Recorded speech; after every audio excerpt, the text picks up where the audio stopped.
আসসালামু আলাইকুম এভরিওয়ান। আজকে আমরা খাবো বেগুন দিয়ে ডিম ভাজি। প্রথমে একটু মাখিয়ে এটাকে পুড়ে নেবেন, যাতে করে ভিতরেরটা সিদ্ধ হবে কিন্তু উপরের চোকলাটা না পড়ে, এর জন্য কিছুটা তেল মাখিয়ে নিতে হবে।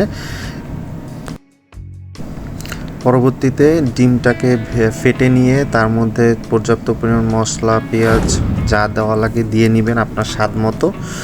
এরপরে দেখবেন তেলটা গরম হচ্ছে কি না, সেই জন্য কিছুক্ষণ অপেক্ষা করবেন।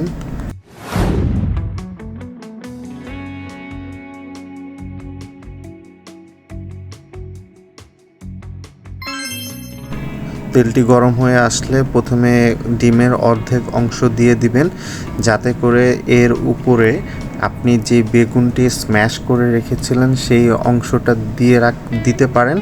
এবং খেয়াল রাখবেন যাতে বোটাটা থাকে, বোটাটা থাকলে আপনার ডিমটা ধরতে উল্টাতে সুবিধা হবে এবং বেগুনটা একটা সঠিক স্থানে ঠিকমতো রাখতে পারবেন আপনি। যখন বুঝবেন নিচের অংশটুকু তো হয়ে আসতেছে, তখন বাকি যে অর্ধেক ডিমটা রেখেছিলেন সেটা উপর দিকে দিয়ে দিবেন, দিয়ে কিছুক্ষণ ঢেকে রাখতে হবে। ঢেকে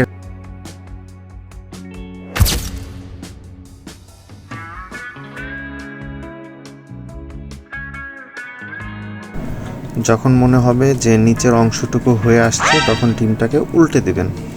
তো পর্যাপ্ত পরিমাণ ভেজে নেবেন, দেখবেন ডিমটি হয়ে আসছে এবং ফাইনালি দেখতে পাচ্ছেন আমাদের বেগুন ডিম ভাজিটি কত সুন্দর হয়েছে।